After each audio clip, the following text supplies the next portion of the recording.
Dear students, welcome to video on transformer. ये video हम इसलिए बना रहे हैं कि सीबीएसई परीक्षा जो होने वाली है उसकी तैयारी अच्छे से की जा सके। इस टॉपिक को पढ़ने के बाद इस टॉपिक से रिलेटेड जो भी क्वेश्चन सीबीएसई परीक्षा में पूछे जाएंगे उनको हल करने की संभावना अधिक बढ़ जाती है। तो अब हम लोग अपने टॉपिक ट्रांसफार्मर को पढ़ते हैं। ट्रांसफार्मर एक ऐसी डिवाइस है जिससे हम लोग हाई वोल्टेज को लो वोल्टेज में कन्वर्ट कर सकते हैं या लो वोल्टेज को हाई वोल्टेज में कन्वर्ट कर सकते हैं। इसमें क्वेश्चन आता है कि name the device which can increase the voltage. तो वो ट्रांसफार्मर का डिवाइस का नाम ट्रांसफार्मर होगा।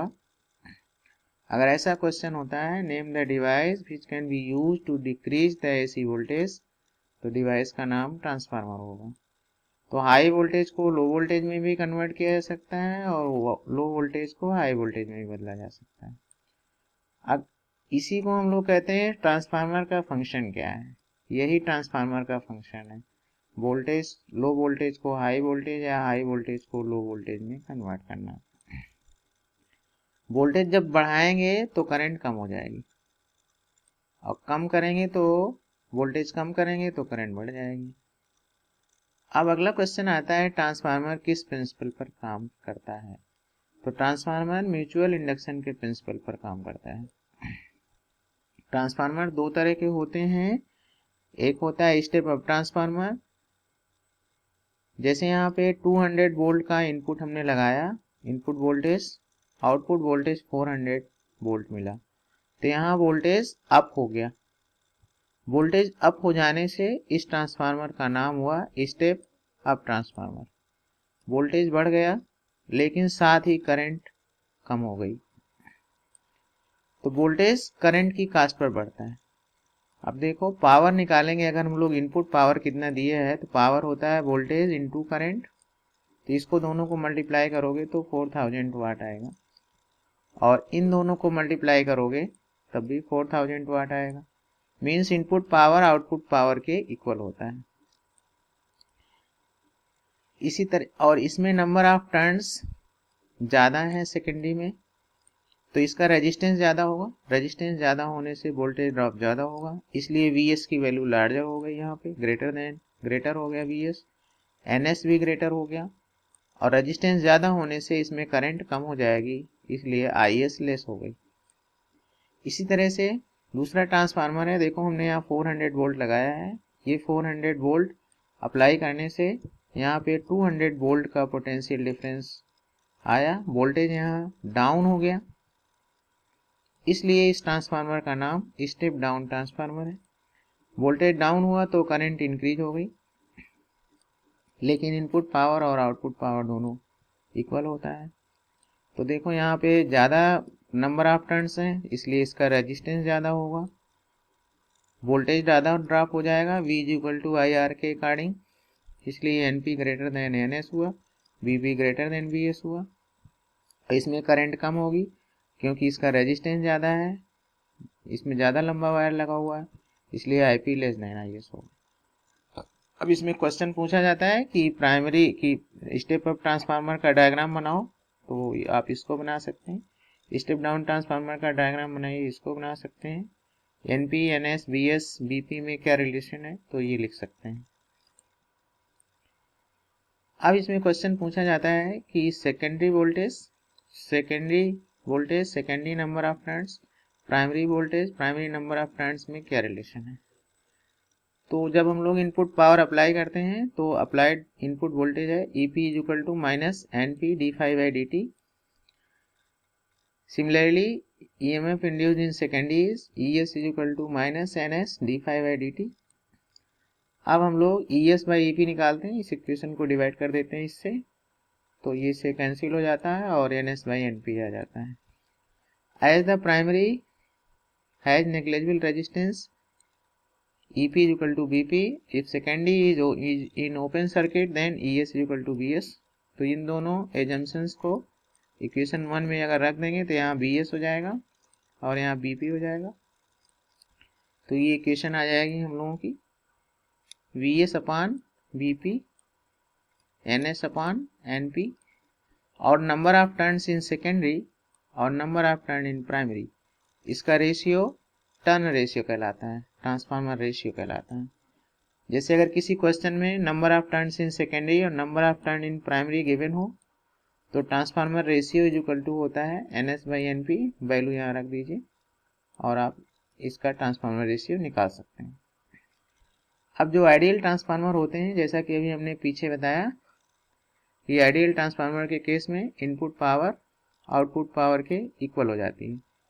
तो इनपुट पावर में input voltage into input current को मल्टीप्लाई किया is equal to output power VS और IS को मल्टीप्लाई किया।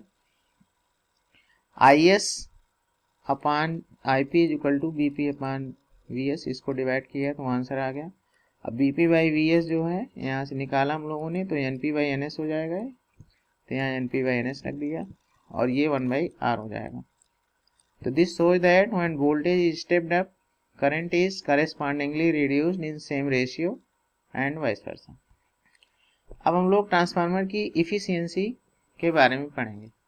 ट्रांसफार्मर की इफिशियंसी निकालने के लिए eta is equal to output power upon input power into 100 होता है। ये ट्रांसफार्मर की इफिशियंसी होती है।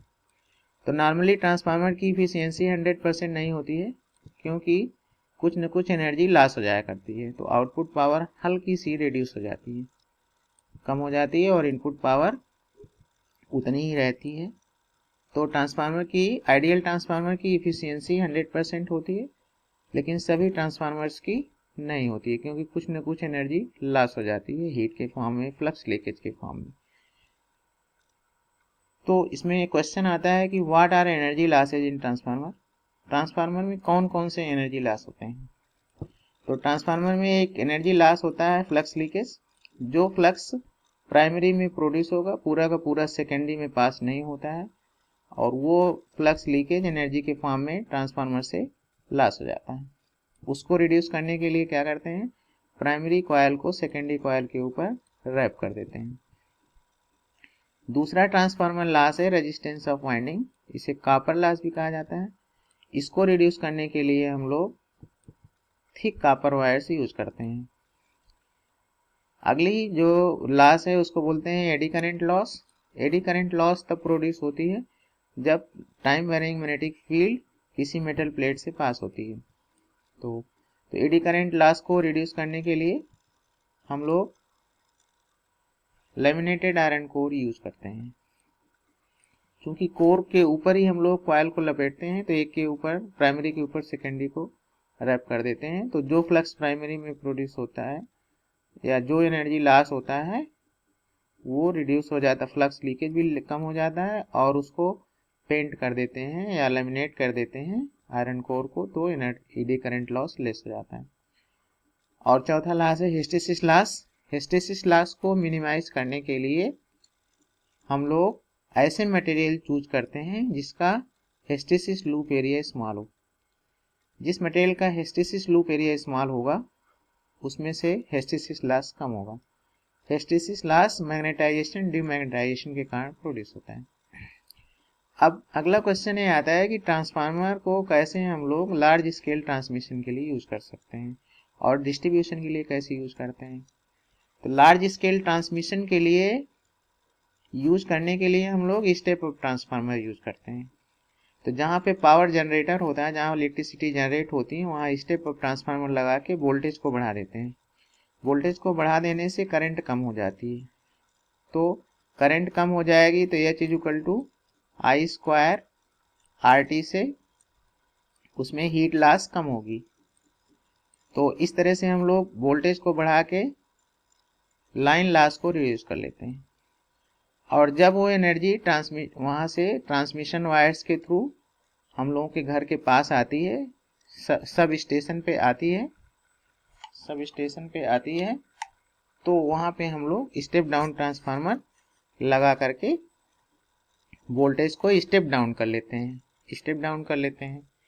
तो स्टेप डाउन कर लेते हैं और फिर हम लोग उसको अपने घरों में सप्लाई कर देते हैं। अगला क्वेश्चन होता है इसमें कि क्या हम ट्रांसफार्मर को स्टेप अप या स्टेप डाउन डीसी वोल्टेज से कर सकते हैं? तो नो, हम लोग ट्रांसफार्मर को स्टेप डाउन या स्टेप अप ट्रांसफार्मर बनाने के लिए step up step down DC voltage को नहीं कर सकते हैं। क्यों नहीं कर सकते हैं? In case of DC voltage magnetic flux does not changes continuously. Thus, no EMF is induced in primary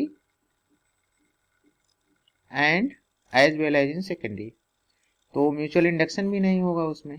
तो आप इसका सीधा आंसर लिख सकते हैं कि ट्रांसफार्मर से हम लोग डीसी वोल्टेज को स्टेप अप या स्टेप डाउन नहीं कर सकते हैं, क्योंकि डीसी वोल्टेज अप्लाई करने से म्यूचुअल इंडक्शन नहीं होगा।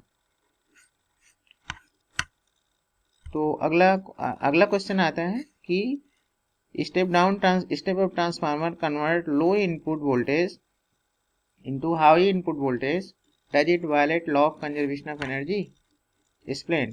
तो आंसर होगा law of conservation of energy is not violated. इसका वायलेशन नहीं होगा ट्रांसफार्मर के केस में, क्योंकि input power is equal to output power होता है। For a given supply high input voltage means low input current. अगर हम लोग वोल्टेज को इंक्रीज कर रहे हैं तो आउटपुट करंट हमारी कम हो जाएगी, प्रोडक्ट कांस्टेंट होगा दोनों का। There is no gain in power में कोई गेन नहीं होता है। तो माय डियर स्टूडेंट्स, आज हमने ट्रांसफार्मर के बारे में पढ़ा है। अब अगला वीडियो हम कोई दूसरा इम्पोर्टेंट टॉपिक लेकर आएंगे और उसका वीडियो बनाएंगे। Thank you.